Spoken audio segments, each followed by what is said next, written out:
فاعوذ باللہ من الشیطان الرجیم بسم اللہ الرحمن الرحیم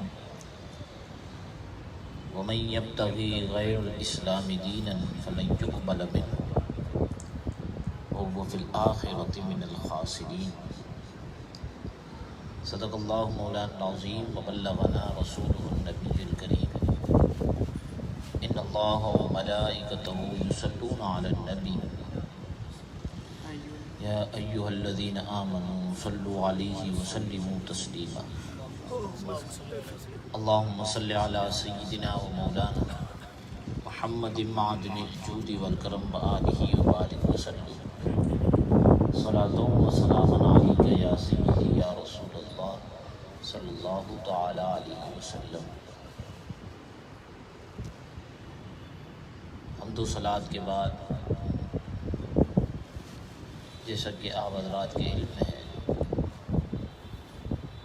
کہ اس مقام پر ماہانہ محفل منعقد کی جاتی ہے اور مختلف عنوانات پر گفتگو کا سلسلہ ہوتا ہے۔ آج چونکہ 13 تاریخ ہے اور اب سے کچھ دیر بعد 14 تاریخ ہو جائے گی، اور یہ وہ تاریخ ہے کہ جس تاریخ کی نسبت مناسبت ہمارے وطن عزیز پاکستان کے ساتھ ہے، اور چونکہ یہ ہمارے بزرگوں کی قربانیوں اور ان کی کاوشوں کا نتیجہ ہے، تو کوئی پاکستان ڈے منائے یا نہ منائے، ہمارا یہ حق بنتا ہے کہ ہم اپنے بزرگوں کی کاوشوں کو یاد کریں اور انہیں خراج تحسین پیش کریں، ان کے لیے ایصال ثواب کریں کہ اگر وہ ان چیزوں کو نہ سوچتے تو شاید آج ہم ہندوؤں کے تسلط میں ہوتے۔ اور جیسا کہ میں آگے گفتگو کروں گا تو آپ پر امید ہے کہ یہ بات واضح ہو جائے کہ پاکستان جیسے بھی اس کے حالات ہیں، جیسے بھی اس کے معمولات ہیں، لیکن اگر ہمارے بزرگ اس طرف نہ دیکھتے اور اس طرف توجہ نہ دیتے تو شاید آج ہم یہ جو کھلے عام نماز پڑھ رہے ہیں، یہ جو آج ہم کھلے عام روزہ رکھ کے گھومتے ہیں، یہ جو آج ہم اس طریقے کی محافل منعقد کرتے ہیں، شاید ان سب پر پابندی لگ جاتی۔ الغرض یہ کہ جو آیت مبارکہ میں نے تلاوت کی، اللہ تبارک و تعالیٰ ارشاد فرماتا ہے وَمَن يَبْتَغِي غَيْرَ الْإِسْلَامِ دِينًا فَلَن يُقْبَلَ مِنْهُ، جو اسلام کے علاوہ کسی قانون کو مانے گا، وَمَن يَبْتَغِي جو پسند کرے، جو چاہے، غیر الاسلام دینًا اسلام کے علاوہ کسی دین کو، کسی قانون کو، فَلَن يُقْبَلَ مِنْهُ تو ہرگز اسے قبول نہیں کیا جائے گا۔ وَهُوَ فِي الْآخِرَةِ مِنَ الْخَاسِرِينَ، اور جو یہ چاہے گا کہ اسلام کے علاوہ کوئی قانون ہو، اللہ تبارک و تعالیٰ فرماتا ہے وَهُوَ فِي الْآخِرَةِ مِنَ الْخَاسِرِينَ تو وہ آخرت میں نقصان اٹھانے والوں میں سے ہوگا۔ اس آیت مبارکہ میں اس بات کی وضاحت کر دی گئی کہ اگر تم کسی بھی محل میں رہتے ہو، کسی بھی کوچے میں بستے ہو، تمہیں اسلام کو جانا ہے اور تمہیں اسلام کو اپنا قانون اور اپنا دین بنانا ہے۔ اگر کوئی شخص عالم کفر میں رہتا ہے، کفر کی وادیوں میں گھوم رہا ہے، تو اسے اس جگہ بھی اسلام کو چاہنا ہے، اور جو اہل اسلام کے درمیان رہتا ہے تو اسے وہاں بھی اسلام ہی کو اپنا قانون سمجھنا ہے۔ اور یاد رکھیے گا، مسلمان کی جو دیگر اقوام سے تقسیم ہے وہ اس بنیاد پر نہیں ہے کہ وہ گھوڑے ہیں اور یہ کالے ہیں، وہ اس بنیاد پہ نہیں ہے کہ وہ ایک زبان بولنے والے ہیں اور ہم دوسری زبان بولنے والے ہیں۔ یہ تقسیم جو مسلمان کی دوسرے سے ہے، یہ جو امتیاز مسلمان کو دوسری اقوام سے ہے، وہ دنیاوی مفادات کی خاطر نہیں ہے، وہ اعلیٰ نسل اور ادنیٰ نسل کے اعتبار سے نہیں ہے۔ اگر یہ امتیاز حاصل ہے مسلمانوں کو تو فقط اسلام کی بنیاد پہ حاصل ہے۔ اور یہی وہ چیز ہے کہ دنیا کے اندر کوئی کہیں بھی بستا ہو، اگر اس کے اندر اسلام کی شمع روشن ہے تو وہ ایک جان بن جائے گا، وہ ایک قوم بن جائے گا، وہ ایک ملت بن جائے گا۔ اور اگر وہ مسلمانوں کے درمیان رہتے ہوئے بھی اسلام سے محروم ہے تو یاد رکھیے گا وہ اسلام کے نزدیک اور مسلمانوں کی پہچان کی بنیاد پر وہ دوسری ملت اور دوسری قوم قرار پائے۔ آپ اس بات کو جانتے ہیں کہ پاکستان کی بنیاد جس نظریے پہ رکھی گئی، جسے ہم ٹو نیشن تھیوری کہتے ہیں، جس نظریے پہ رکھی گئی، جسے ہم دو قومی نظریہ کہتے ہیں، یاد رکھیے گا اس کا یہ مطلب نہیں ہے کہ پاکستان ایک قوم ہے اور ہندوستان میں رہنے والے ایک قوم ہے۔ اس کا یہ مطلب نہیں ہے کہ جو اس خطے میں رہ رہے ہیں وہ ایک قوم ہے اور جو بارڈر کراس رہ رہے ہیں وہ دوسری قوم ہے، ایسا نہیں ہے۔ بلکہ وہ دو قومی نظریہ یہ ہے کہ المسلم ملت واحدہ ملت واحدہ، کہ مسلمان ایک ملت ہے اور کفر ایک ملت ہے۔ وہ کفر پاکستان کا ہو، وہ کفر ہندوستان کا ہو، وہ کفر یورپ کے کسی بھی ملک کا ہو، وہ کفر امریکہ کے اندر کسی بھی ریاست کا ہو، یاد رکھیے گا وہ سب ایک ملت ہے، ایک قوم ہے، اور مسلمان الگ قوم ہے۔ اور اللہ تعالیٰ قرآنی فلسفہ ہے اور قرآن کے اندر اس بات کو واضح کر دیا گیا۔ اور یاد رکھیے گا قرآن مجید و فرقان حمید کی یہ سورت مبارکہ جس کو ہم بارہا تلاوت کرتے ہیں، قل یا ایھا الکافرون لا اعبد ما تعبدون ولا انتم عابدون ما اعبد ولا انا لکم دینکم ولی دین، یہ وہ سورت مبارکہ کہ جس کی ہم بارہا تلاوت کرتے ہیں، اس میں یہ جو کافر کہا گیا ہے وہ کسی ایک علاقے کی قوم کو نہیں کہا گیا، وہ کسی ایک رہنے والے کسی علاقے کے کافر کو نہیں کہا گیا، بلکہ وہ دنیا میں بسنے والے ہر کافر کو کہا گیا ہے کہ قل یا ایھا الکافرون، اے کافرون، لا اعبد ما تعبدون، میں اس کی عبادت نہیں کرتا جس کی تم عبادت کرتے ہو، اور نہ جو ہے وہ تم اس کی عبادت کرتے ہو جس کی میں عبادت کرتا ہوں۔ یعنی ہمارا معبود الگ ہے۔ جب معبود الگ ہو گیا، ہمارا جو پروردگار ہے وہ الگ ہے، یعنی ہم ایک خدا وحدہ لا شریک کو ماننے والے ہیں، تم جو ہے وہ نہ جانے کس کس کو ماننے والے ہو۔ یاد رکھیے گا جب خدا تمہارا وہ نہیں ہے جسے ہم مانتے ہیں، جسے ہم پوچھتے ہیں، تو تم جو ہے وہ ایک الگ قوم بن جاؤ گے، تم ایک جو ہے وہ الگ ملت بن جاؤ گے، چاہے وہ تم ہندو ہو، چاہے وہ تم عیسائی ہو، چاہے تم یہودی ہو، چاہے وہ تم کسی بھی قوم سے ہو۔ یہ وہ نظریہ ہے جو اسلام کا نظریہ ہے۔ اور یہ کوئی ٹو نیشن تھیوری یا دو قومی نظریہ، یہ وہ نظریہ نہیں ہے کہ جسے آپ اور میں یہ خیال کریں کہ پاکستان میں جب پاکستان بنانا تھا، پاکستان کی تحریک چلانی تھی تو کوئی نظریہ چاہیے تھا، کوئی بیانیہ چاہیے تھا، اس بیانیے کے لیے یہ دو قومی نظریہ گھڑ لیا گیا۔ سید عالم صلی اللہ علیہ وسلم کی دنیا میں بعثت کا مقصد بھی یہی تھا جس کو قرآن مجید کے اندر اللہ تبارک و تعالیٰ نے ارشاد فرمایا کہ یہ رسول جو ہم نے بھیجے ہیں یہ اس لیے بھیجے ہیں کہ یہ کفر کے جو شرک کے انگارے چل رہے ہیں یہ رسول اس کو بجھا دیں گے، گرچہ مشرکوں کو برا لگے۔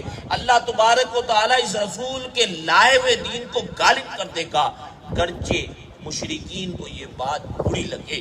تو حضور علیہ السلام کی بعثت کا مقصد بھی یہی تھا کہ اللہ تبارک و تعالیٰ کے ماننے والوں کو ان لوگوں سے جدا کر دیا جائے جو اللہ تبارک و تعالیٰ کی عبادت نہیں کرتے۔ تو یہ ٹو نیشن تھیوری یا دو قومی نظریہ یہ کوئی پاکستان بنانے کے لیے کوئی تھیوری جو ہے گھڑی نہیں گئی تھی، کوئی نئی بات نہیں پیش کی گئی تھی، بلکہ یہ اسلام کے بنیادی نظریے کو پیش کیا گیا۔ اب آئیے، عنوان تو جو دیا گیا، جو بنایا گیا وہ یہ ہے کہ پاکستان سے ہم کو کیا ملا، لیکن میں تھوڑا سا آپ کو اس بات کو سمجھانا جو اس زمانے میں مقصود ہے، اور اس کی وجہ یہ ہے کہ اس وقت جس جنگ کے اندر ہم مبتلا ہیں، اس وقت جو جنگ ہم لڑ رہے ہیں وہ نظریات کی جنگ ہے۔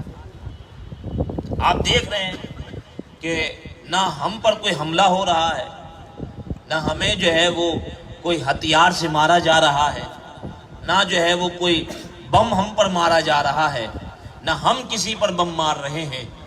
اس وقت جو جنگ ہے وہ اصل نظریات کی جنگ ہے، جس کو یہ کہہ لیا جائے کہ ففتھ جنریشن وار جس کا نام رکھا جائے وہ یہ ہے کہ اس وقت نظریات کو بدل دیا جائے، اس وقت جو بنیادی کانسیپٹ ہیں ان کو خراب کر دیا جائے، اور اس وقت حضور علیہ السلام کی تعلیمات، قرآن و سنت کی روشنیوں کو اس انداز میں پیش کر دیا جائے کہ مسلمان کہلانے کے باوجود بھی مسلمان نہ رہے۔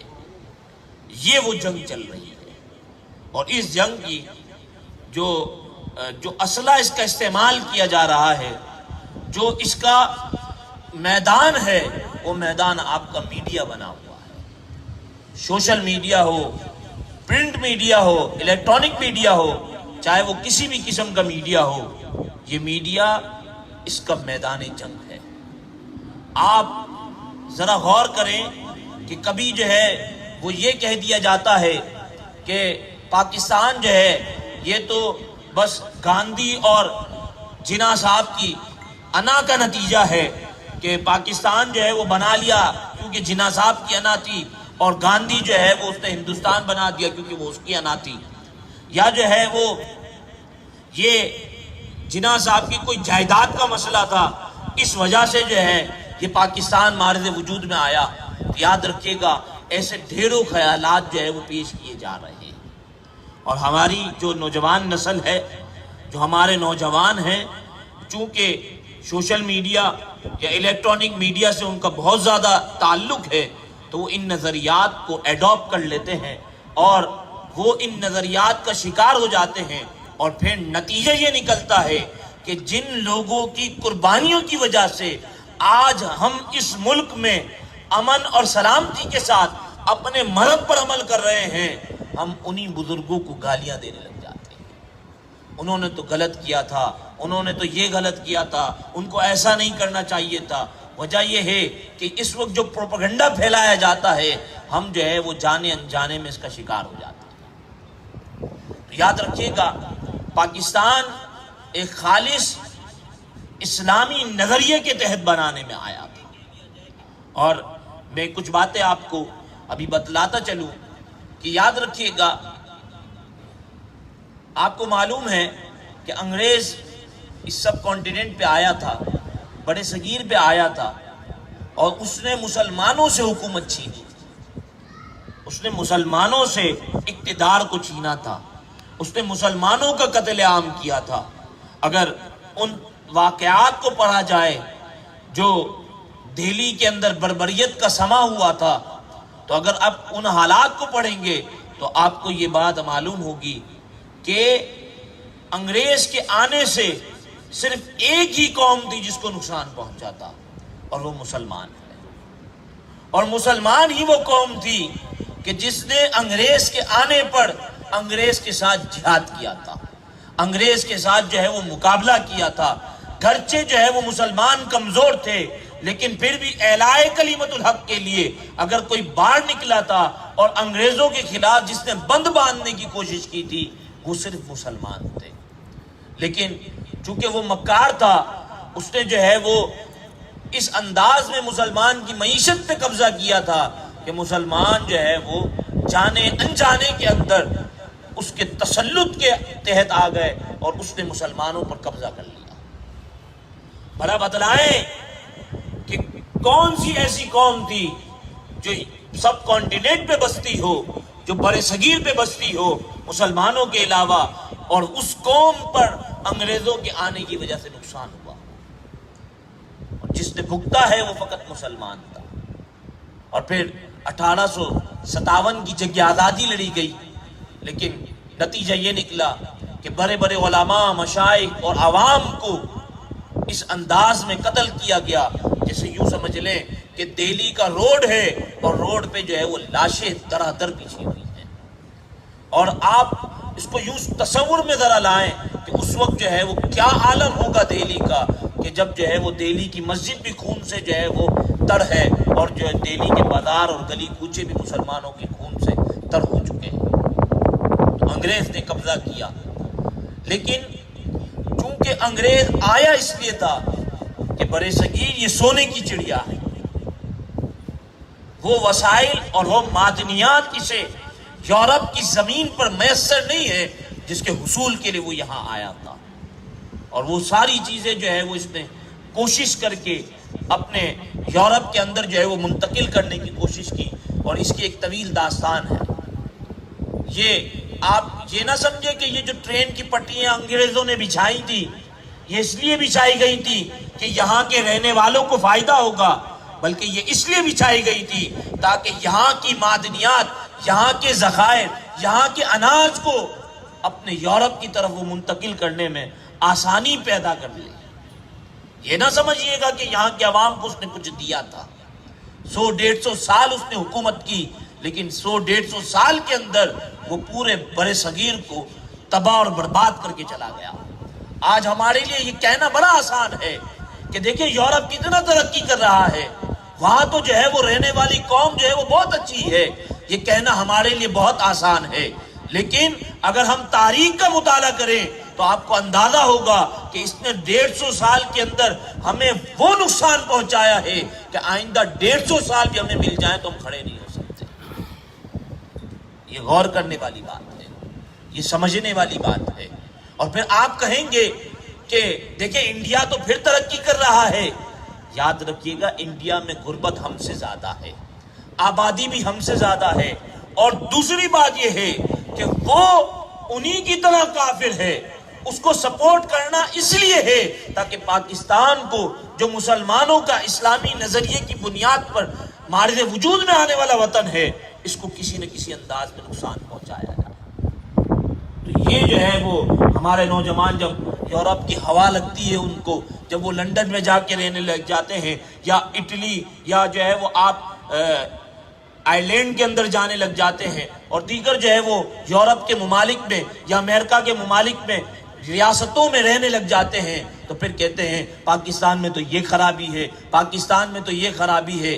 یاد رکھنا آج اگر تم مسلمان ہے تو یہ صدقہ پاکستان کا ہے۔ اگر آج تیرے اندر کوئی اسلام کی شمع ہے تو یہ صدقہ پاکستان کا ہے۔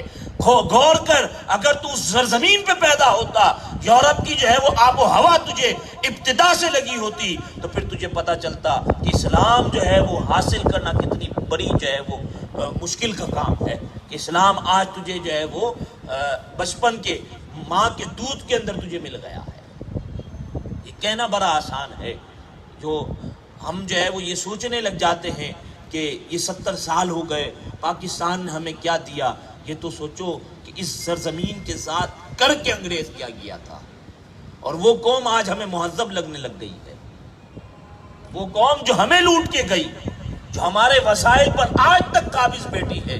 آپ ذرا غور تو کریں کہ یہ پرانی عمارتیں جو آپ کو نظر آتی ہیں یہ کیوں نہیں گرائی جاتی؟ یہ ایمپریس مارکیٹ کی عمارت، فیڈیل ہال کی عمارت، یا جو ہے وہ آپ یہ جو جتنی پرانی عمارات ہیں آپ غور تو کریں یہ کیوں نہیں توڑی جاتی؟ کیونکہ آج تک جو ہے وہ ان کا ایگریمنٹ باقی ہے. غور تو کریں.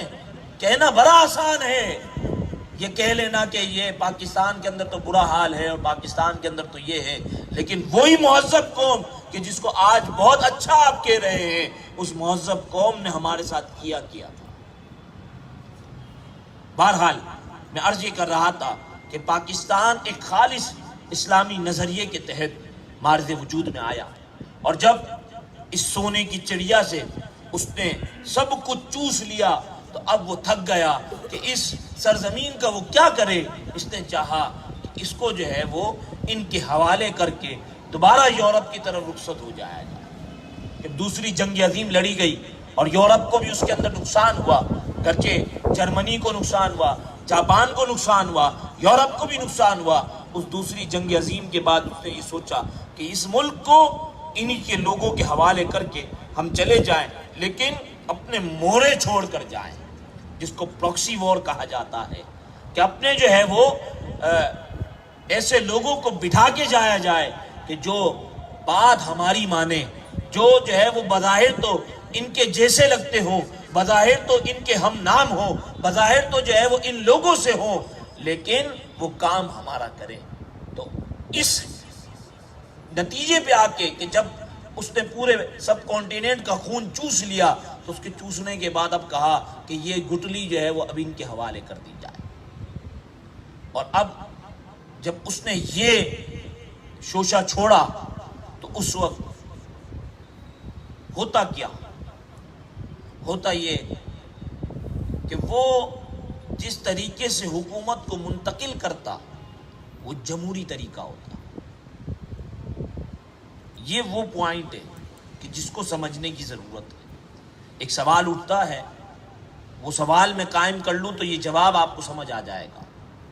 سوال یہ اٹھتا ہے کہ ہندوؤں کے ساتھ ہم نے کہا کہ ہم نہیں رہ سکتے، ہمارے رسم و رواج الگ ہیں، ہمارے طور طریقے الگ ہیں، ہمارے جو ہے وہ چونکہ ہم جو ہے وہ مسلمان ہیں، ہماری عبادات ہیں، ہمارا اپنا ایک نظریہ ہے، ان کے اپنے نظریات ہیں، ہم ساتھ نہیں رہ سکتے. تو سوال یہ اٹھا کہ پچھلے 1000 سال سے تو تم ساتھ تھے. سوال تو ہے نا، پچھلے 1000 سال سے تو تم ساتھ تھے، یہ اچانک کیا جو ہے وہ تم کو جوش چڑھا کہ تم نے یہ کہا کہ ہم ان کے ساتھ نہیں رہ سکتے؟ یہ بنیادی سوال ہے. اور یہ سوال جو ہے وہ اس انداز میں آج لبرلز اٹھاتے ہیں کہ تم یہ کہتے ہو کہ پاکستان اسلام کے نام پہ بنا ہے، تو کہتے ہیں بیانیہ صرف اسلام کا تھا، اسلام کے لیے بنا نہیں تھا. اور اس پر اعتراض یہ ہے کہ تم یہ کہتے ہو کہ ہم ہندوؤں کے ساتھ نہیں رہ سکتے تھے، تو بھلا بتلاؤ کہ پچھلے 1000 سال تم کیسے رہے تھے؟ تو یاد رکھیے گا اس کا جواب یہ ہے کہ اگر انگریز حکومت چھوڑ کے جاتا تو وہ جمہوری طریقے پہ چھوڑ کے جاتا، اور جمہوری طریقے پہ نتیجہ یہ نکلتا کہ اکثریت کی بنیاد پہ ہندو پوری سلطنت برِ صغیر پر قابض ہو جاتے. اور پھر بھلا بتلاؤ کہ وہ قوم جو تمہارے 1000 سال تک تسلط میں رہی تھی، وہ جب حکومت پہ آتی تو تمہارا کیا حشر کرتی؟ یہ وہ چیز تھی کہ جس کو ہمارے بزرگوں نے سوچا کہ اگر وہ جس پہ تم 1000 سال حکومت کر چکے اب وہ آئے گی تو وہ کیا کہے گی کہ مسلمانوں تم تو عرب سے آئے تھے، جاؤ اب وہیں رخصت ہو جاؤ. تو بھلا بتلاؤ کہ ہم مسلمانوں کا پھر کیا بنتا؟ یہ آج کہنا بڑا آسان ہے پاکستان بنا لیا، لیکن اس نتیجے پر پہنچنے کے لیے ہمارے علماء نے قربانیاں دی کہ دیکھو اگر آج ہم کھڑے نہ ہوئے اور آج جو ہے وہ ہم نے کہا انگریز تم جا رہے ہو، چلو جس کو دے کے جاتے ہو چلے جاؤ، تو وہ چلے جاتا اگر ہندوؤں کو دیکھ کے، یا وہ ایسا نظام بنا جاتا کہ ہندوستان کے بڑے صغیر کے اندر ہندوؤں کی اکثریت کی بنیاد پہ ہندو پھر قابض ہو جاتے، تو پھر مسلمانوں تمہارا کیا بنتا؟ وہ پچھلے 1000 سال جو مغلوب رہا ہے اس کا ایک ایک جو ہے وہ تم سے بدلہ لیتا، ایک ایک بات کا تم سے جو ہے وہ بدلہ لیتا. کیونکہ قرآن مجید کے اندر اللہ تبارک و تعالیٰ ارشاد فرماتا ہے کہ سب سے زیادہ شدید ترین جو تمہارے سے عداوت رکھتے ہیں وہ یہودی ہیں اور مشرک ہیں. چھٹے پارے کی آخری آیت کا آپ مطالعہ کریں. کہا کہ جو زیادہ تم سے عداوت رکھنے والی قوم ہے وہ دو ہیں، ایک یہودی ہے اور دوسرے مشرکین ہیں. تو وہ تم سے عداوت ضرور نکالتے ہیں. تو اس بنیاد پہ ہمارے بزرگوں نے یہ قدم اٹھایا کہ مسلمان جہاں جس جگہ میں اکثریت میں ہیں وہ علاقے مسلمانوں کے تسلط میں کر دیے جائیں، وہ مسلمانوں کو دیے جائیں. اور اس حوالے سے میں چند ہمارے بزرگوں کی باتیں آپ کو سنا دوں تاکہ جو ہے وہ آپ کو یہ بات کلیئر ہو جائے کہ یہ جو نظریہ بنایا گیا اور اس بیانیے کو قائم کیا گیا کہ ہم دو قومی نظریے پر عمل یعنی دو قومی نظریہ ہمارا ہے. تو یاد رکھیے گا کہ اگر اس وقت نہ کہتے کہ ہندوؤں کے ساتھ ہم نہیں رہ سکتے تو پھر بلا بدنائیں کہ ہمارا کیا ہوتا. تو یہ جو ہے وہ ہندو جب تک ہمارے تسلط کے اندر تھا وہ ہم سے کچھ نہیں کر سکتا تھا. 1000 سال ہماری حکومت رہی بر صغیر کے اوپر، وہ کچھ نہیں کر سکتا تھا، وہ مغلوب قوم تھا. لیکن اب وہ غالب آ رہا تھا، جس کے نتیجے میں ہمارے بزرگان دین نے جو ہے وہ قدم اٹھایا. اور یاد رکھیے گا اس میں سب سے بڑا کردار جس نے ادا کیا ہے وہ صد الافاضل مولانا مفتی نعیم الدین مراد آبادی علیہ رحمہ کا ہے. اعلیٰ حضرت کے خلیفہ سید نعیم الدین مراد آبادی علیہ رحمہ کا ہے. اور آپ فرماتے ہیں چونکہ آپ نے اس چیز کو تھوڑا سوچا اس انداز میں. ایک تو بات یہی تھی جو میں نے آپ کو اس کا جواب دیا کہ وہ چھوڑ کے جاتے تو یہ سارا قبضہ تو یہ کر لیتے. اور دوسری بات یہ ہے کہ انہوں نے دیکھا کہ ہندوؤں نے اپنا رویہ بدل دیا ہے. ہندو جو ہے وہ اپنا صرف ہندوؤں کے لیے کر رہے ہیں اور مسلمانوں کے ساتھ جو 1000 سال رہے ہیں اس کو تو وہ خود بھول چکے ہیں. 1000 سال جو مسلمانوں کے ساتھ وہ رہے ہیں یہ تو خود بھول چکے ہیں. تو حضرت نے جب اس معاملے کو دیکھا اور ان خبروں کو اخبارات میں شائع ہوتے دیکھا تو آپ نے کہا کہ بمبئی کے ہندو کوشش کر رہے ہیں کہ وہ اپنی دکانیں مسلمانوں کے محلوں سے ہٹا کر ہندو محلوں میں لے جائیں. ہندوؤں کے یہ افعال، یہ تجویزیں، یہ طرز عمل اتحاد کے ذرا بھی منافی نہیں. یعنی آپ ہمیں کہتے ہیں کہ ہندوؤں کے ساتھ جو ہے وہ اتحاد کر لو. جو اس وقت کچھ ملا دوسری پارٹی کے وہاں چلے گئے تھے اور کہنے لگ گئے کہ ہمیں ہندوؤں کے ساتھ اتحاد کر کے انگریزوں کو بھگانا چاہیے. تو حضرت فرماتے ہیں کہ یہ جو ہندو اپنی دکانیں مسلمانوں کے محلے سے ہٹا رہے ہیں تو تمہیں اس وقت یاد نہیں آتا کہ یہ اتحاد کے تو خلاف کام کر رہے ہیں. تم ہمیں اتحاد کا سبق پڑھا رہے ہو تو ان کو تو دیکھو وہ کیا کر رہے ہیں. ہمیں تو کہہ رہے ہو کہ ان کے ساتھ بیٹھو اور ان کو نہیں کہتے کہ مسلمانوں کے ساتھ بھی رہو. تم ہم کو کہتے ہو کہ ہندوؤں کے ساتھ رہو. تو کہتے ہیں کہ یہ جو اپنے مسلمانوں کے محلوں سے اپنی دکانیں ہٹا رہے ہیں یہ تمہیں اتحاد کے منافی نظر نہیں آتا، اتحاد کے خلاف کام نظر نہیں آتا. پھر فرماتے ہیں لیکن مسلمان ایسا کریں تو اتحاد کے دشمن قرار پائیں. اگر مسلمان یہ کام کر لیں تو تم کہتے ہو کہ یہ اتحاد نہیں ہو رہا، یہ تو ہندوؤں کے ساتھ الگ ہونا چاہتے ہیں. ابھی انگریزوں کو بھگایا نہیں کہ یہ ہندوؤں سے جنگ لڑ رہے ہیں. پھر کہتے ہیں تو اتحاد یہ کھلی ناانصافی ہے جب ہندو اپنی حفاظت اسی میں سمجھتے ہیں کہ وہ مسلمانوں کے محلوں سے علیحدہ ہو جائیں اور اپنی حدود علیحدہ کر لیں تو مسلمانوں کو یقیناً ان کے محلوں میں جانے اور ان کے ساتھ کاروبار رکھنے سے احتیاط رکھنا چاہیے. دونوں اپنے اپنے حدود جداگانہ قرار دیں اور اسی نقطے کو ملحوظ رکھ کر سیاسی مباحث کو طے کر لیں. یعنی ہندوستان میں ملک کی تقسیم سے ہندو مسلم علاقے جدا جدا بنا لیں تاکہ باہمی تصادم کا اندیشہ اور خطرہ باقی نہ رہے. ہر علاقے میں اسی علاقے والوں کی حکومت ہو، مسلم علاقے میں مسلمانوں کی اور ہندو علاقے میں ہندوؤں کی. اب نہ مخلوط و جداگانہ انتخاب کی بحث درپیش ہوگی، نہ کونسلوں میں نشستوں کے منازعات کا کوئی موقع رہے گا. یعنی اب نہ یہ مسئلہ ہوگا کہ بھائی مخلوط انتخابات ہوں گے یا جداگانہ انتخابات ہوں گے. جس کی جس میں اکثریت ہے، اور جو مسلمان جس علاقے میں رہنا چاہیں وہ مسلمانوں کو دے دو، جو ہندو رہنا چاہیں وہ علاقے ہندوؤں کو دے دو۔ اور پھر فرماتے ہیں ہر فریق اپنی حدود میں آرام کی زندگی گزار سکے گا۔ جب ہندو ذہنیت نے بمبئی میں یہ گوارا کر لیا تو کیا وجہ ہے کہ جدید حکومت کا مسئلہ اس اصول پر نہ طے کیا جائے، یعنی اسی اصول پر پھر طے کر لو کہ جہاں ہندو ہیں وہاں ہندوؤں کو حکومت دے دو، اور جہاں مسلمان ہیں وہاں مسلمانوں کو رہنے دو۔ تو یہ سب سے پہلے حضرت نے یہ بیان دیا ہمارے علماء نے، جب دیکھا نا کہ ایک تو دو قومی نظریہ ہے، وہ تو پہلے سے چلا آ رہا ہے۔ امام اہل سنت نے 1897 کی پٹنہ کی کانفرنس کے اندر اعلیٰ حضرت امام اہل سنت نے فرمایا تھا کہ الکفر ملت واحدہ والمسلم ملت واحدہ۔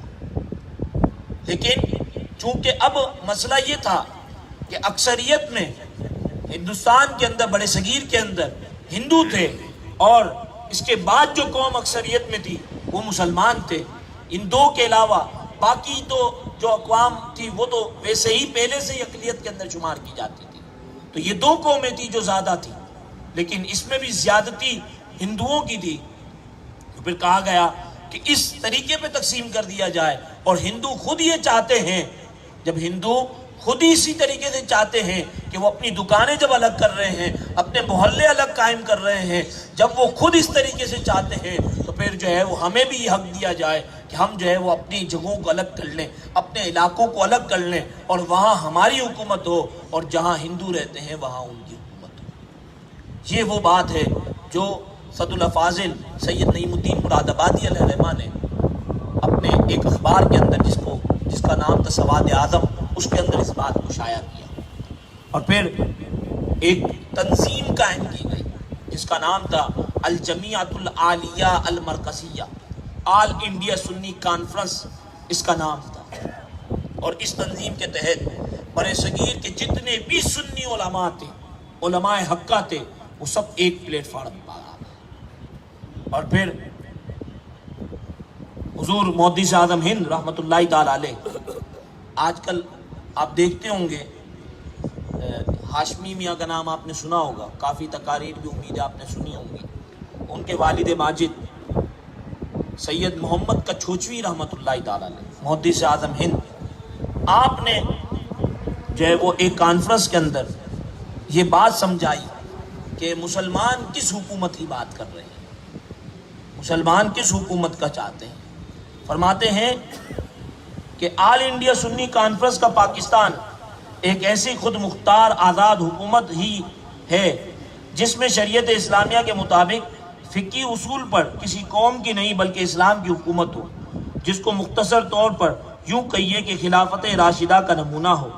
ہماری آرزو ہے کہ اسی وقت ساری زمین پاکستان ہو جائے، لیکن اگر عالم اسباب میں رفتہ رفتہ درجہ بدرجہ حصہ بحصہ تھوڑا تھوڑا کر کے پاکستان بننا ہے تو اس کو بنایا جائے، کسی حصہ زمین کو پاکستان بنایا جائے، اس کے سوا دوسرے حصے کو ناپاک رہنے پر رضامندی نہیں بلکہ عالم اسباب میں حکمت تدریج ہے۔ یہ مسئلہ بھی آپ سمجھ لیجئے جو حضرت نے ارشاد فرمایا ہے۔ یہ ایک مسئلہ ہوا تھا جب پاکستان اور تقسیم ہو رہی تھی نا، تو ہمارے کچھ سنی علماء کچھ سنی علماء نے مخالفت کی تھی۔ شاہ صاحب فرماتے تھے نا کہ ہمارا کچھ جو ہے وہ اتنا سا ہے، ہمارا کچھ جو ہے وہ اتنا سا ہے، اور تمہارا جو کچھ پاکستان کی حمایت میں تھا وہ بھی اتنا سا ہے۔ شاہ صاحب فرماتے تھے، دیوبندیوں کو کہتے تھے کہ تمہارا کچھ جو پاکستان کی حمایت میں تھا وہ اتنا تھا، اور ہمارا کچھ جو پاکستان کی مخالفت میں تھا وہ بھی اتنا تھا۔ یعنی تم تو جو ہے وہ اس بات کے حمایتی تھے اور آج بھی حمایتی ہیں کہ کہتے ہیں کہ ہندو مسلم جو ہے وہ ایک جگہ رہیں، ایک ساتھ رہیں، اور پھر کہتے ہیں کہ یہ جو پاکستان بنایا گیا ہے، آج بھی آپ دیوبند کے اندر جو ان کا بڑا مدرسہ ہے، آپ اس کا جو بڑا ہے اس کے آپ گفتگو انٹرنیٹ پہ سن سکتے ہیں۔ وہ آج بھی کہتا ہے کہ یہ پاکستان جو ہے وہ بنایا گیا، یہ بالکل جو ہے وہ غلط کام کیا گیا، یہ جنا کی انا کا مسئلہ تھا، یہ جو ہے وہ مسلمانوں کا مسئلہ نہیں تھا۔ تو بہرحال عرض یہ کر رہا تھا کہ اس وقت کچھ سنی علماء نے یہ کہا کہ آپ الگ وطن کا مطالبہ کر رہے ہیں، اس کا کیا مطلب ہے؟ اس کا یہ مطلب ہے کہ آپ یہ چاہتے ہیں کہ ایک جگہ مسلمان رہ جائیں، ایک جگہ مسلمان ہوں اور وہ صرف اسلام کی بات کریں، اور دوسری زمین جو اب تک مسلمانوں کی تو تھی نا، انگریزوں کے آنے سے پہلے تو تھی مسلمانوں کی، کیا تم یہ چاہتے ہو کہ ہندوؤں کو وہاں کر کے وہاں مندر کی گھنٹیاں بجیں اور ایک طرف سے اذانیں آئیں؟ یہ ایک اعتراض اٹھایا گیا کہ یہ جو آپ الگ الگ کرنے کی بات کر رہے ہیں تو اس کا مطلب تو یہ ہوا آپ یہ چاہتے ہیں کہ ایک جگہ اذان ہو اور دوسری جگہ جو ہے وہ شرک پھیلے، آپ یہ چاہتے ہیں؟ یہ اعتراض ہوا تو حضرت نے اس کا جواب دیا کہ عالم اسباب میں گویا کہ لگتا ایسا ہے کہ پاکستان تدریج بتدریج آگے بڑھنا ہے، یعنی ابھی ہم کچھ حصے پر جائیں گے اور کچھ حصے پر جو ہے وہ اذانوں کی آوازیں آئیں گی اور دوسرے حصے پہ ہندوؤں کی تسلط ہوگا، لیکن اس کا یہ مطلب نہیں ہے کہ ہم اس تسلط پہ خوش ہوں گے۔ اور اس کو سمجھانے کے لیے حضرت مثال دیتے ہیں، فرماتے ہیں کہ دیکھو جب صلح حدیبیہ کا موقع ہوا تھا، حضور علیہ الصلوۃ والسلام تو کثیر صحابہ کے ساتھ تھے، کیا حملہ نہیں کر سکتے تھے کفار پر؟ حملہ کر دیتے۔ صلح حدیبیہ کیوں کی گئی؟ کیا اس لیے کہ حضور علیہ الصلوۃ والسلام معاذ اللہ اس بات پر راضی تھے کہ ٹھیک ہے تم جو ہے وہ کفر کو مکے کے اندر پھیلاتے رہو اور ہم مدینے میں خوش بیٹھے رہیں گے، ہم تمہیں کچھ نہیں بولیں گے؟ نہ، مسئلہ یہ تھا کہ آج جو ہے وہ یہ معاہدہ کر کے تو ہم جا رہے ہیں، لیکن اس معاہدے کے بعد دیکھ لینا کہ فتح ہماری ہوگی، اس معاہدے کے بعد دیکھ لینا فتح ہماری ہوگی۔ آج ہم رک رہے ہیں لیکن ہم تمہارے کفر پر راضی نہیں ہیں، کل وقت آئے گا کہ ہم تمہارے کفر پر غالب آ جائیں گے۔ تو یہ حضرت محدث اعظم کچھوچوی رحمۃ اللہ تعالی علیہ نے یہ بات ارشاد فرمائی کہ تم یہ نہ سمجھو کہ ہم پاکستان کو الگ بنا لیں گے، الگ سرزمین کر لیں گے تو دوسری جگہ جو کفر ہوگا، دوسری جگہ جو شرک ہوگا اس پہ ہم راضی ہوں گے۔ نہ، وقت آیا تو ہم اس پر بھی جو ہے وہ قبضہ کر لیں گے، ہم اسے بھی اپنے تسلط کے اندر لائیں گے، کیونکہ یہ مسلمانوں کی جگہ تھی۔ پورا برِ صغیر کیا، پوری دنیا کی سرزمین اللہ تبارک و تعالیٰ کی جو ہے وہ ملک ہے، اور اللہ تبارک و تعالیٰ کی ملک پر اگر کسی کی حکمرانی کرنے کا حق ہے تو وہ سوائے مسلمان کی کوئی نہیں۔ لیکن اللہ تبارک و تعالیٰ نے تمام معاملات کو بتدریج رکھا ہے، آہستہ آہستہ تمام معاملات کو طے کیا جاتا ہے۔ تو اس وقت مسلمان اتنی قوت میں نہیں تھے، تو جو لے سکتے تھے کم از کم وہ تو لے لیں، جو لے سکتے ہیں کم از کم وہ تو لے لیں، ورنہ معلوم نہیں کہ اس کی بجائے اگر اس کے چکر میں رہے کہ وہاں تو پھر ہندو کا تسلط رہے گا تو پھر یہ بھی ہاتھ سے چلا جائے گا۔ تو حضرت فرماتے ہیں کہ کسی حصے زمین کو پاکستان بنانا اس کے سوا دوسرے حصے کے ناپاک رہنے پر رضامندی نہیں ہے، بلکہ عالم اسباب میں حکمت تدریج ہے، یعنی آہستہ آہستہ ہونا ہے۔ پھر فرماتے ہیں کہ ہندوستان تک صحابہ کرام نہیں پہنچے تھے تو وہ اس لیے نہ تھا کہ ہندوستان کے کفریات و شرکیات سے راضی تھے، بلکہ اس کا سبب یہ تھا الامور مرہونۃ باوقاتہا کہ اللہ تبارک و تعالیٰ کو معاملات کو ان کے وقت تک محدود کر دیتا ہے کہ وقت آنے پر یہ بھی آ جائے گا، وقت آنے پر یہ بھی آ جائے گا۔ ورنہ جو ہے وہ مدینے کے اندر اسلام ہے، اس کا یہ مطلب نہیں تھا کہ ہندوستان میں اس وقت شرک تھا تو حضور علیہ الصلوۃ والسلام یا صحابہ کرام علیہ رضوان اس پر راضی تھے، یا جو ہے وہ مدینے کے اندر اسلام تھا اور مکے کے اندر شرک تھا تو معاذ اللہ اس پر راضی تھے۔ نہ، وقت آنے پر اللہ تبارک و تعالیٰ اس پر بھی جو ہے وہ مسلمانوں کو تسلط دے دے گا۔ تو یہ وہ سوچ تھی ہمارے اکابر کی۔ اور یہاں ایک اور بات میں آپ کو بتا دوں کہ بعض لوگ کہتے ہیں نا کہ آپ یہ کہتے ہو کہ پاکستان اسلامی سلطنت ہے، اسلامی ریاست ہے، بھلا بتلائیں اسلامی ریاست کی بھی کبھی کوئی سرحد تھی؟ اسلامی ریاست کی تو کوئی سرحد نہیں تھی، وہ تو آگے بڑھتی جاتی تھی۔ تو یاد رکھیے گا ہمارے علماء نے جب پاکستان بنایا تو اس وقت بھی یہی سوچ تھی کہ آج ہم اس پر اپنی حکومت اور اپنے نظام کو قائم کریں جو اللہ کو اس کے رسول علیہ الصلوۃ والسلام نے ہمیں بیان کیا ہے، اور پھر وقت آنے پر بقیہ حصے کو بھی اس کے اندر شامل کرتے رہیں۔ تو یہ وہ سوچ تھی، لیکن آپ کو معلوم ہے کہ مسلمانوں کا جن سے مقابلہ ہو رہا تھا وہ ہر لحاظ سے مسلمانوں سے آگے تھے، تو یہ خواب جو 70 سال ہو چکے ہیں پورا نہیں ہو سکا، بلکہ جو زمین پاکستان کے حصے میں آئی تھی وہ 71 کے اندر پاکستان سے الگ بھی ہو گئی۔ اور وہ بھی آپ اگر غور کریں تو آپ کو یہ بات معلوم ہوگی کہ آخر وقت کے اندر جو اہم علاقے تھے، جس کے اندر آپ جوناگڑھ لے لیں، گرداسپور لے لیں، یہ وہ اہم علاقے تھے جو پاکستان کی سلطنت میں شامل ہونے تھے، لیکن قادیانیوں اور دیگر پاکستان کے غداروں کی وجہ سے یہ علاقے مسلمانوں کے ہاتھ سے چلے گئے، اور جس کے اندر آپ کا جو ہے وہ کشمیر کا تنازع آج تک کھڑا ہوا ہے۔ تو بہرحال عرض یہ کر رہا تھا کہ ہمارے علماء نے جب پاکستان بنایا تو ان کی اس وقت بھی یہی سوچ تھی کہ ہم نے بتدریج آگے بڑھنا ہے، ایک چار دیواری تک محدود نہیں رہنا۔ اور پھر فرماتے ہیں کہ صلح حدیبیہ کا یہ ترجمہ کسی جانور نے بھی نہیں کیا کہ اس میں مکے کے کفر اور کفار سے رضامندی پائی جاتی ہے، کہ صلح حدیبیہ کے وقت جب معاہدہ ہوا تھا تو کسی نے بھی یہ نہیں سمجھا کہ حضور علیہ الصلوۃ والسلام معاذ اللہ مکے کے اندر جو کفر ہو رہا ہے اس پر راضی ہے اور کفار سے سمجھوتا کر لیا ہے۔ پھر فرماتے ہیں بلکہ عالم اسلامی کو صاف نظر آنے لگا کہ مکہ جلد پاکستان ہونے والا ہے۔ حضور علیہ الصلوۃ والسلام کو یہ بات معلوم تھی کہ مکہ بھی جو ہے وہ پاک سرزمین بن جائے گا، یعنی مکے کے اندر بھی جو ہے وہ کفر اور شرک جو ہے وہ ختم ہو جائے گا۔ تو یہ وہ بات تھی جو حضرت نے جو ہے وہ ارشاد فرمائی، اور اس کے ساتھ یہ بات بھی میں آپ کے گوش گزار کرتا چلوں جو ہمارے علماء نے یہ بات ارشاد فرمائی ہے۔ فرماتے ہیں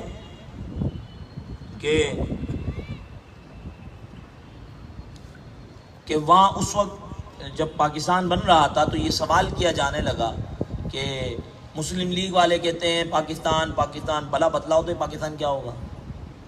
تو محدث اعظم کچھوچوی رحمۃ اللہ تعالی علیہ نے بنارس کی کانفرنس کے اندر یہ بات جو ہے وہ ارشاد فرمائی۔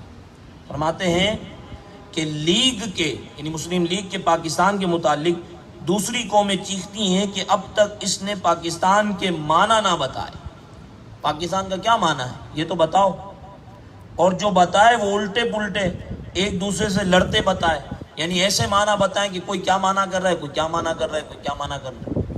اور حضرت نے ہمارے علماء نے یہ بات لکھی ہے، خود محدث اعظم کچھوچوی نے کانفرنس میں کہا کہ یہ لوگ کیا سمجھتے ہیں کہ مسلم لیگ کے جو بڑے تھے یہ سمجھتے ہیں کہ جو ہے وہ یہ جو علماء کی جماعت ان کے ساتھ لگی ہے، کیا یہ سمجھتے ہیں کہ یہ ان کا کردار ہے اور ان کی اپنی کاوش ہے، اور یہ جو علماء کی تعداد اور علماء کی جماعت ان کے ساتھ لگی ہوئی ہے اس کا کوئی کردار نہیں ہے؟ تو یہ اس خام خیالی میں نہ رہیں، اگر یہ لوگ ہٹ جائیں تو پھر بلا بتلائیں کہ لیگ جو ہے وہ پاکستان کیسے بنائیں گے، مسلم لیگ پاکستان کیسے بنائے گی اگر یہ علماء کی تعداد جو ہے وہ ختم ہو جائے اور علماء کی تعداد ان سے ہٹ جائے۔ فرماتے ہیں کہ اگر یہ صحیح ہے تو لیگ کا ہائی کمانڈ اس کا ذمہ دار ہے کہ لیگ کو جو کمانڈ کر رہا ہے وہ یہ بتائے کہ پاکستان کا مطلب کیا ہے، پاکستان کس چیز کا نام ہے جس کو وہ بنانے جا رہے ہیں۔ لیکن جن سنیوں نے لیگ کے اس پیغام کو قبول کیا ہے، جو سنی مان رہے ہیں کہ ہم مسلم لیگ کا ساتھ دیں گے اور جس یقین پر اس مسئلے میں لیگ کی تائید کرتے پھر رہے ہیں، وہ صرف اس قدر ہے کہ ہندوستان کے ایک حصے پر اسلام کی قرآن کی آزاد حکومت ہو، جس میں غیر مسلم ذمیوں کی جان مال عزت آبرو کو حسب حکم شرع امان دی جائے۔ یعنی ہم صرف یہ نہیں کریں گے کہ مسلمانوں کو وہاں رکھیں گے، اگر کوئی غیر مسلم بھی رہنا چاہتا ہے تو قرآن و سنت نے جو اس کو رہنے کی آزادی دی ہے اس آزادی پر وہ ضرور رہ سکتا ہے۔ یہ بات جو ہے وہ کہی، اور پھر کہا کہ ان کو ان کے معاملات کو اور ان کے دین کو ان کے معاملات اور ان کے دین پر چھوڑ دیا جائے، وہ جانے ان کا دھرم جانے، بس ان کو ہم رہنے دیں گے، وہ جو کریں ان کو ان کے یعنی جو عبادت کریں اپنی یا اپنی جو ہے وہ جو بھی رسم و رواج ادا کریں وہ اپنی جگہ کرتے رہیں، ہم ان کو ان پر چھوڑ دیں گے، جو شریعت نے ان کو اتنی جتنی آزادی دی ہے ہم اس کو وہ اتنی آزادی دیں گے۔ اور پھر فرمایا کہ اور بجائے جنگ و جدل کے صلح و امن کا اعلان کر دیا جائے گا، ہر انسان اپنے پرامن ہونے پر مطمئن ہو جائے گا۔ اگر سنیوں کی اس سمجھی ہوئی تعریف کے سوا لیگ نے کوئی دوسرا راستہ اختیار کیا تو کوئی سنی قبول نہیں کرے گا. اگر مسلم لیگ نے اس کے علاوہ کوئی بات رکھی تو پھر کوئی بھی سنی اس بات کو قبول نہیں کرے گا. اور پھر یاد رکھیے گا، باتیں تو بہت ساری ہیں بتانے کی، تو یاد رکھیے گا کہ پاکستان کو یہ جو دو قومی نظریہ ہے جو میں نے آپ کو بتایا، اور جو باتیں میں نے آپ کے سامنے عرض کی، اور جو سوالات میں نے قائم کیے اور آپ کو جوابات دیے، یاد رکھیے گا. اب اگر آپ کل ہی بلکہ آج رات کو ہی ٹویٹر پر چلے جائیں، فیس بک پہ چلے جائیں، اور دیگر جو سوشل میڈیا کے ذرائع آپ ان پر چلے جائیں، تو مختلف آپ کو اسکالرز ملیں گے، اور وہ یہ کہیں گے کہ چونکہ جناح صاحب لبرل آدمی تھے، وہ چاہتے یہ تھے کہ پاکستان جو ہے وہ ایک لبرل ملک بن جائے، ایک سیکولر ملک بن جائے. اور سیکولر ملک کے اندر ہوگا کیا؟ ہر کسی کو اپنے اپنے مذہب کی آزادی ہوگی، اور وہ اپنے مذہب پر جیسے چاہے رہنا چاہے رہے.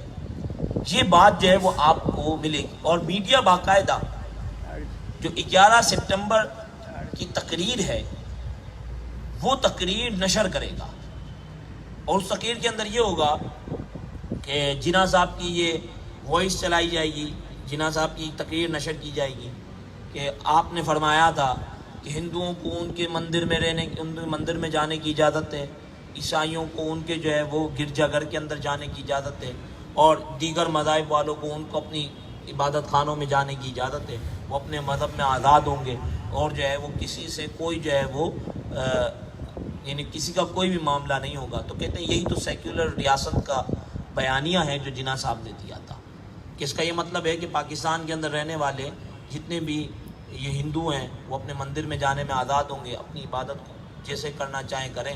تو کہتے ہیں یہی تو بیانیہ تھا سیکولر جو جناح صاحب دینا چاہتے تھے. یہ اتنی بڑی غلط فہمی ہے کہ جس کی بنیاد پہ آج ہمارا پڑھا لکھا طبقہ یہ سمجھتا ہے کہ جناح صاحب سیکولر تھے، اور وہ اسلام کے لیے نہیں بلکہ سیکولر ریاست بنانا چاہتے تھے، اور یہ خواہ مخواہ جناح صاحب کو بدنام کیا جاتا ہے. میں آپ کو ایک دو باتیں جناح صاحب کی تقریر سے بتا دوں کہ وہ خود کیا کہتے تھے، اور اس کے بعد یہ جو پوائنٹ اٹھایا جاتا ہے میں اس کا بھی جواب دے دوں. جناح صاحب فرماتے تھے کہ وہ شرارتی عناصر جو کہہ رہے ہیں کہ آئین پاکستان کی بنیاد شریعت پر نہیں ہوگی. اسلامی اصول آج بھی ہماری زندگی پر اسی طرح لاگو ہیں جس طرح 1300 سال قبل تھے. یہ کراچی بار ایسوسی ایشن کے تحت عید میلاد النبی کے موقع پر جناح صاحب نے تقریر کی تھی، اور یہ قائد اعظم کے بیانات کا مجموعہ کتاب ملتی ہے، آپ اس میں جا کر اس کا سب کا مطالعہ بھی کر سکتے ہیں کہ انہوں نے کیا کیا بیانات دیے تھے. اور کہا کہ اس عمل کے لیے تیار رہنا چاہیے کہ پاکستان کو اسلام کا قلعہ بنایا جائے گا، اگر ضروری ہوا تو اس کے لیے اپنا سب کچھ قربان کر دیا جائے گا. اور پھر کہا کہ پاکستان کی دستور ساز اسمبلی کو ابھی دستور بنانا ہے. مجھے علم نہیں کہ اس کی حتمی صورت کیا ہوگی، لیکن مجھے یقین ہے کہ پاکستان کا آئین جمہوری قسم کا ہوگا جسے اسلام کی بنیادی اصولوں کے مطابق تشکیل دیا جائے گا. اسلام کے اصول آج بھی عملی زندگی پر اسی طرح لاگو ہوتے ہیں جس طرح 1300 سال قبل ہوتے تھے. اسلام نے ہمیں مساوات اور انصاف کا سبق دیا ہے. ہم اس شاندار روایت کے امین اور وارث ہیں، اور دستور سازی میں بھی انہی سے رہنمائی حاصل کریں گے. بہرحال یہ وہ جو بات میں ابھی آپ کو سمجھانے جا رہا ہوں، میں تھوڑا سا وقت آپ کا لوں گا لیکن وہ بات سمجھانی ضروری ہے. یہ کہا تھا کہ پاکستان ایک تھیوکریٹک ریاست نہیں ہوگی جہاں آسمانی پیغام کے تحت مذہبی طبقے کی حکمرانی ہو. یہ تھیوکریٹک ریاست کسے کہتے ہیں؟ یہ تھا اصل نقطہ. وہ جو قائد اعظم کی تقریر تھی وہ تقریر تھی کہ پاکستان تھیوکریٹک اسٹیٹ نہیں ہوگا، پاکستان میں تھیوکریسی نہیں ہوگی. یہ کیا ہے تھیوکریسی؟ اصل ہوا یہ تھا کہ یورپ کے اندر آپ اگر تاریخ کا مطالعہ کریں تو ان کے پادریوں کی حکومت ہوتی تھی. اگر کسی علاقے کا کوئی بادشاہ بھی ہوتا تھا نا تو اس کو نامزد کرنے والا بھی پادری ہوتا تھا، اور ان کے مذہبی لوگوں کی حکومت ہوتی تھی. جیسے ہمارے یہاں علماء ہوتے ہیں وہاں پادری ہوتے ہیں. بات سمجھ آئی؟ اور آپ اگر ہسٹری کا مطالعہ کریں، خاص طور پہ جو ہمارے یہاں عیسائی پائے جاتے ہیں یہ پروٹیسٹنٹ ہیں.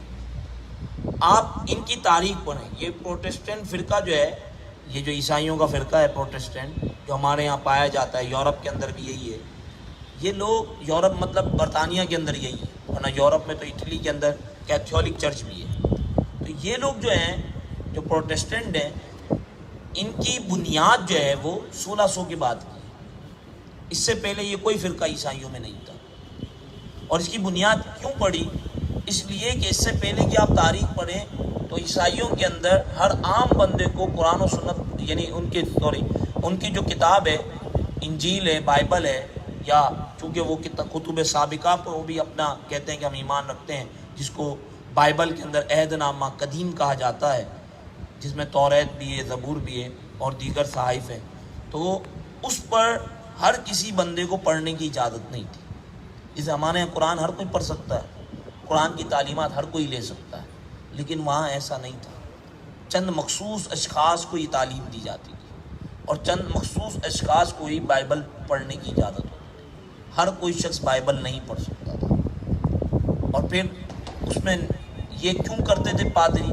یہ اس لیے کرتے تھے تاکہ کوئی بھی مسئلہ ہو تو وہ یہ کہہ دیں کہ ہم پر حضرت عیسیٰ علیہ السلام کی بارگاہ سے یہ بات آئی ہے کہ ہم آگے آپ کو یہ بات کہہ دیں. اور وہ گویا کہ خود کو بھی عیسیٰ علیہ السلام کے تحت مربی سمجھتے تھے، اور پھر اس کے تحت یہ کہتے تھے کہ عیسیٰ علیہ السلام کی بارگاہ سے یہ وحی ہم پر نازل ہوئی، معاذ اللہ. اور اس کے تحت یہ حکمرانی کرتے تھے. اور یوں سمجھ لیں کہ ان پادریوں کی بدماشی تھی. اور اس میں اگر آپ تاریخ کا مطالعہ کریں تو آپ کو بہت ساری باتیں ایسے ملیں گی کہ انہوں نے کیا کیا گھناؤنی حرکتیں نہیں کی ان پادریوں نے. تو اب چونکہ یہودی جیسے ہمارے دشمن ہیں، اسی طریقے سے یہودی عیسائیوں کے بھی دشمن ہیں. تو یہودی یہ چاہتے تھے کہ ان پادریوں کی حکومت ختم ہو. تو انہوں نے ایک شعور بیدار کیا. شعور یعنی ان کی زبان میں کہہ لیں کہ عیسائی قوم کو یہ بات سکھلانی شروع کی کہ دیکھو یہ تو تمہاری آزادی چھین رہے ہیں. جیسے آج ہوتا ہے نا، ہم سے کہا جاتا ہے کہ یہ جو مولوی ہیں یہ تمہاری آزادی چھین لیں گے، یہ تم کو کہیں کا نہیں چھوڑیں گے. یہ یہودیوں کا پروپیگنڈا اس وقت عیسائیوں کے لیے تھا، جو آج یہ ہمارے لیے کھیل رہے ہیں، یہ ان کے لیے تھا. تو وہ جو مذہبی طبقہ حکومت کرتا تھا اور اس کے اندر ان کی یعنی بادشاہت ہوتی تھی، ان کی جو ہے وہ بدماشی ہوتی تھی، اس چیز کو تھیوکریسی کہا جاتا تھا. آپ سمجھ آ رہی ہے بات؟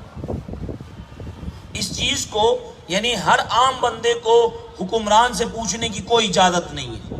وہ کوئی نہیں پوچھ سکتا، پادری سے کوئی سوال نہیں کر سکتا، پادری پہ کوئی اعتراض نہیں ہو سکتا. پادری نے کہہ دیا گویا کہ عیسیٰ علیہ السلام کا فرمان ہے. یہ وہ تصورات تھے. تو یہودیوں نے ان کی عوام کو اس کے خلاف بھڑکایا، اور پھر یہ پروٹسٹنٹ فرقہ مارد وجود میں آیا. اور یہ وہ وقت تھا کہ عیسائیوں کی مذہبی حکومت کو، جس کو تھیوکریسی کہا جاتا ہے، اس کا ملیہ میٹ کیا گیا. تو اب جب یہ آواز اٹھائی جاتی ہے آج بھی کہ ملک میں نظام مصطفیٰ قائم کیا جائے، ملک میں جو ہے وہ شریعت مصطفی کو نافذ کیا جائے، تو آپ یہ الفاظ سنیں گے کہ یہ ملا لوگ تھیوکریسی لانا چاہتے ہیں، یہ مذہبی اشرافیہ کو بٹھانا چاہتے ہیں. جبکہ میں آپ سے پوچھتا ہوں، کیا ہمارے یہاں ہر عام بندے کو خلیفۃ المسلمین سے پوچھنے کی اجازت نہیں تھی؟ بے دھڑک سوال کیا جاتا تھا. کیا ہمارے یہاں ہر عام بندے کو قرآن و سنت پڑھنے کی اجازت نہیں ہے؟ بالکل ہے. جو معیارات ہیں ان معیارات پر چلتے ہوئے پڑھ لے. کیا ہر کوئی بندہ دین کا عالم نہیں بن سکتا؟ بن سکتا ہے، کوئی پابندی نہیں ہے. وہ سارے خیالات جو یہ پادری لوگ اپنی حکومت کے اندر رچایا اور بسایا کرتے تھے، آج یہی تاثر اسلامی حکومت پر دی جانے کی کوشش کی جا رہی ہے. تو جناح صاحب نے یہ کہا تھا کہ ہم تھیوکریسی کے مخالف ہیں، ہم وہ مذہبی اشرافیہ والی حکومت نہیں لائیں گے، ہم اسلام کی حکومت لائیں گے. لیکن لوگوں کو دھوکہ دینے کے لیے اسلامی حکومت کو بھی تھیوکریسی کے ٹائٹل کے اندر بدل کے پیش کیا جاتا ہے۔ یہ وہ بنیادی فیکٹ ہے جو آج ہمارے نوجوانوں کو دے دیا جاتا ہے، اور نوجوان یہی کہتے ہیں کہ ہاں یہ مولوی لوگ آ گئے تو یہ پابندی لگ جائے گی اور وہ پابندی لگ جائے گی، جبکہ میں آپ سے صرف اتنا سوال کرتا ہوں، یہ تو اللہ کا کرم ہے کہ ہمیں ملک ملا ہوا ہے، ورنہ آپ بتائیں کہ اس وقت جو ہماری پوزیشن ہے، جس دور کے اندر ہم جی رہے ہیں، اگر فرض کر لیں کہ ایک رات کے لیے بھی فاروق اعظم رضی اللہ تعالیٰ عنہ والی حکومت آ جائے، کیا ہم زندہ رہ پائیں گے؟ ہم نہیں زندہ رہ پائیں گے۔ یہ جو ہم خود بھی کہتے ہیں نا اسلام نافذ ہو جائے، اسلام نافذ ہو جائے، یہ دعا کرنا اور تمنائیں رکھنا تو بڑا آسان ہے اور رکھنی بھی چاہیے، لیکن ذرا اس تصور کو غور کریں گے نا اور اس معاملات کو، ان حقائق کو پڑھیں گے تو آپ کہیں گے کہ ہمارے مسلمانوں کی حالت اب اتنی خستہ ہو چکی ہے کہ شاید وہ اس حکومت کو بھی برداشت نہ کر پائے۔ یہ حقیقت ہے۔ مجھے آپ صرف اتنی سی بات بتا دیں کہ آپ لوگوں میں سے کتنے لوگ ہوں گے جو کاروبار کرتے ہیں اور کتنوں کو کاروبار کے مسائل پتہ ہیں؟ فاروق اعظم تو تجارت کے لیے نہیں جانے دیتے تھے جب تک کاروبار کے مسائل نہ پتہ ہوتے تھے۔ فاروق اعظم تو تجارت نہیں کرنے دیتے تھے، لیکن بھلا بتلائیں کیا ہم تجارت کر رہے ہیں اور ہمیں اسلامی احکامات کا بھی معلوم ہے؟ نہیں معلوم۔ سر عام ہمارے یہاں جو ہے وہ شراب بکتی ہے، شراب بیچی جاتی ہے، خریدی جاتی ہے، کیا کوئی ایک مسلمان ہے، کوئی ایک مسلمان جو اس کے خلاف احتجاج کرنے نکلا ہو؟ تو یہ بظاہر تمنا تو ہے اور ہمیں خواہش بھی رکھنی چاہیے کہ اللہ تبارک و تعالیٰ اسلام کو نافذ کرے، لیکن غور کریں کہ اگر آ گیا تو ہمارا کیا بنے گا۔ تو اس سے پہلے کہ وہ آئے ہم اپنے آپ کو سدھار لیں، اور یہ ملک جس کے اندر ہم رہ رہے ہیں یہ نہ سمجھیں کہ اس ملک میں تو اتنا معاملات خراب ہیں اور یہ چل رہا ہے وہ چل رہا ہے۔ ابھی میں تو اس جانب آیا ہی نہیں ہوں کہ اس وقت لبرلز کیا سوچ رہے ہیں، اس وقت کیا معاملات ہیں۔ اقلیتی کمیشن کا مسئلہ الگ چل رہا ہے، قادیانیوں کا مسئلہ الگ چل رہا ہے۔ اس کے علاوہ اگر آپ دیکھیں تو جبری مذہب کی تبدیلی کا پروپیگنڈا الگ چل رہا ہے۔ باقاعدہ کچھ لوگ ہیں وہ انٹیریئر سندھ کے اندر جاتے ہیں اور وہاں جانے کے بعد ہندوؤں کو مارتے ہیں اور مارنے کے بعد کہتے ہیں کلمہ پڑھو۔ وہ اس لیے نہیں کرتے ان کو مسلمان بنا رہے، بلکہ وہ اس لیے کر رہے ہیں تاکہ مسلمانوں کو بدنام کیا جائے کہ یہ پاکستان میں جبری مذہب تبدیل کرواتے ہیں۔ یہ ہمارے خلاف بہت کچھ چل رہا ہے، لیکن اتنا کچھ ہونے کے باوجود بھی اللہ تبارک و تعالیٰ کا فضل ہم پر کم نہیں ہے، اس کی مہربانیاں کم نہیں ہیں۔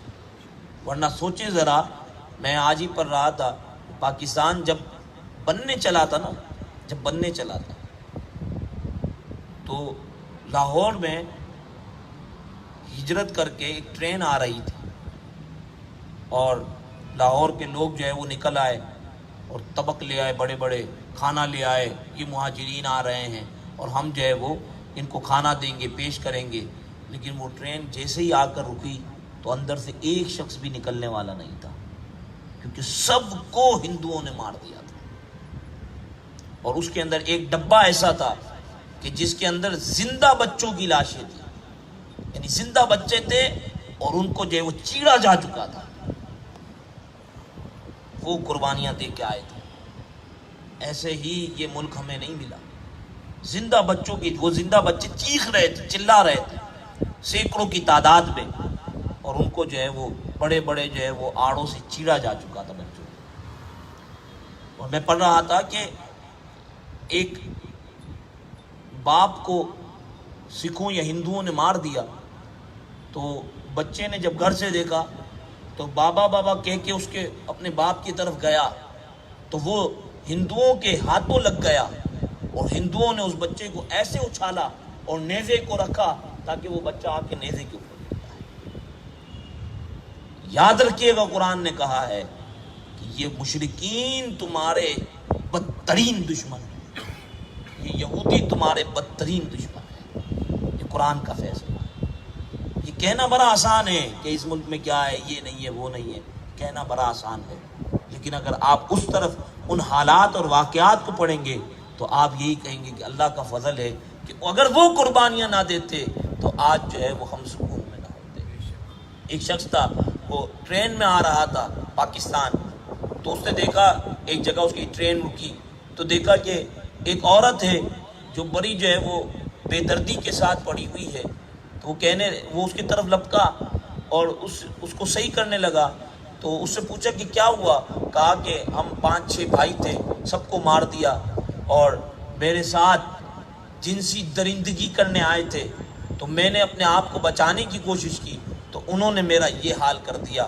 تو انہوں نے کہا کہ میں تیری مرہم پٹی کر دیتا ہوں اور تو ہمارے ساتھ چل پاکستان۔ تو وہ کہنے لگی کہ اب تو میں دنیا سے جا رہی ہوں، لیکن ہاں اس امید کے ساتھ جا رہی ہوں کہ میں ان لوگوں میں شامل ہوں جنہوں نے ایک پاکستان بننے کے لیے قربانی دی تھی۔ یہ وہ قربانیاں ہیں کہ جنہیں آج ہم نے یاد کرنا ہے، اور آپ ان حالات اور واقعات کو اگر آپ پڑھیں گے نا تو میں کہتا ہوں آپ کی آنکھوں سے آنسو نکل آئیں گے کہ وہ قربانیاں انہوں نے دی تھی۔ کسی نے کہا کہ میں تو مر رہی ہوں لیکن میرا سلام پاکستان کو پہنچا دینا۔ کسی نے کہا کہ میں مر رہی ہوں، میرا اب کوئی نہیں ہے اور میں مرنے والی ہوں، یہ میرے زیورات لے جا اور جناح صاحب کو دے دینا اور کہنا کہ پاکستان کی تعمیر و ترقی کے اندر میں نے ان زیورات کو لگا۔ یہ وہ قربانیاں ہیں، کہنا بڑا آسان ہے۔ اللہ تبارک و تعالی ہمیں اس ملک کی قدر کرنے کی توفیق عطا فرمائے، اور ہمیں جو ہے وہ اپنے ان لوگوں کے لیے جنہوں نے قربانی دی ہے آج کم از کم ایصال ثواب کرنے کی توفیق عطا فرمائے۔ ان کی قربانیوں کو ہم نے یاد کرنا ہے، اور آپ بھی کوشش کریں ایسی کتب کو پڑھیں اور ان باتوں کو یاد رکھیں تاکہ آئندہ جو نسل آ رہی ہے، یہ تو آج بیڑا غرق ہو رہا ہے ہماری نسل کا، جو آئندہ آئے گی وہ تو پھر سب کچھ ہی بھول جائے گی۔ کم از کم اگر آپ نے ان چیزوں کو اپنے ذہنوں میں محفوظ رکھا تو آپ کے آنے والے جو بچے ہوں گے، جو نئی نسل ہوگی، آپ کم از کم ان کو تو بتا سکیں گے کہ یہ ان کی قربانی کا نتیجہ ہے۔ وہ قربانی نہ دیتے تو آج اس امن اور امان کے اندر ہم نہ رہ رہے ہوتے۔ اللہ تبارک و تعالی جو کچھ بیان کیا اسے یاد رکھنے کی، اس پر عمل کرنے کی توفیق عطا فرمائے۔ اللہ تبارک و تعالی ہمیں اس ملک پاکستان کی قدر کرنے کی توفیق عطا فرمائے۔ ایک مرتبہ سورہ فاتحہ، 3 مرتبہ سورہ اخلاص اور بلا کر درود پاک پڑھ لیں تاکہ ہم شہیدان پاکستان کو ایصال ثواب کر سکیں۔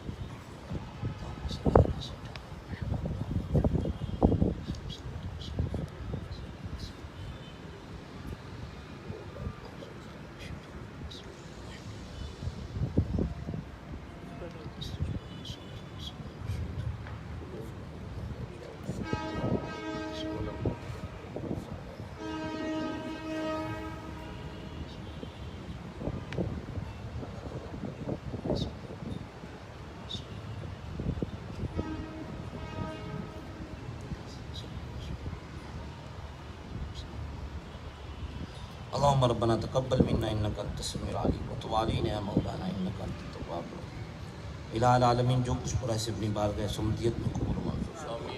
الہ العالمین اس کا ثواب عقیدت تحفۃ نظرت عقیدت حضور سرور کائنات فخر موجودات صلی اللہ علیہ وسلم کو پیش کرتے حضور علیہ الصلوۃ والسلام کے وسیلہ جلیلہ سے تمام انبیاء کرام، صحابہ کرام، تابعین، تبع تابعین، ائمہ اہل بیت اور الہ العالمین جملہ بزرگان دین کو پیش کرتے قبول و منظور فرما۔ حضرت آدم علیہ نبینا علیہ الصلوۃ والسلام سے لے کر آج تک جتنے مسلمان مرد عورت جن کا خاتمہ ایمان و سنت پہ ہوا، الہ العالمین تمام کو پیش کرتے قبول و منظور فرما۔ الہ العالمین خصوصاً اس کے ثواب شہیدان پاکستان کو پیش کرتے قبول و منظور فرما، جنہوں نے اس میں قربانیاں دی، ہمارے علماء، مشائخ، عوام، الہ العالمین تمام کو پیش کرتے قبول و منظور فرما۔ الہ العالمین ان کی قربانیوں کا الہ العالمین ہمیں قدردان بنا دے، ان کی قربانیوں کا ہمیں قدردان بنا دے۔ الہ العالمین جن بچوں نے، جن ماؤں نے، جن بہنوں نے الہ العالمین قربانیاں دی تھی، الہ العالمین قربانیوں کو قبول کر لے، الہ العالمین کی قربانیوں کو قبول کر لے۔ الہ العالمین یہ جو ثواب کا ایک ادنا تحفہ ہے ہم انہیں پیش کریں، الہ العالمین تو الہ العالمین اسے دگنا اور اس سے بھی بڑھ کر انہیں عطا فرما، الہ العالمین انہیں اس سے بڑھ کر عطا فرما۔ الہ العالمین خصوصاً ہم جو کچھ پڑھا اس کا ثواب پیش کرتے ہیں سیدی سندی حضرت علامہ سید شاہ طلاب القادری نفر اللہ برکتہ الہ العالمین ان کی مزار پر انوار پر اپنی کروڑ رحمتوں کا نزول فرما، کروڑ رحمتوں کا نزول فرما۔ الہ العالمین ہمیں اپنے ملک کی حفاظت کرنے کی توفیق اپنے ملک کا الہ العالمین یا اپنے ملک سے محبت کرنے والا بناتے ہیں۔ الہ العالمین اس سرزمین کی قدر کرنے کی توفیق عطا فرما۔ الہ العالمین ہمیں اپنے دل کے اندر اس تمنا کو رکھنے کی توفیق عطا فرما کے ان قریب جب تو چاہے گا تو ضرور یہاں اسلام کا بول بالا ہو جائے گا، یہاں نظام مصطفیٰ بھی آ جائے گا۔ الہ العالمین ہمیں الہ العالمین اس ختم کو جس مقصد کے لیے منعقد کیا جاتا ہے الہ العالمین اس میں کامیابی و کامیابی عطا فرما۔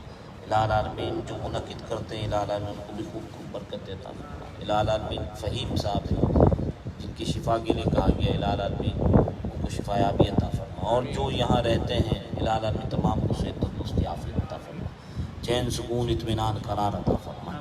الہ العالمین جو بزرگ ہیں الہ العالمین ان کو بھی صحت تندرستی عافیت عطا فرما، سب پر اپنا کرم فرما، فضل فرما، رحم فرما۔ ان اللہ و ملائکتہ یصلون علی النبی یا ایھا الذین آمنوا صلوا علیہ وسلموا تسلیما۔ اللہم صل علی سیدنا محمد الماضی الوجود والکرم وآلہ وبارک وسلم۔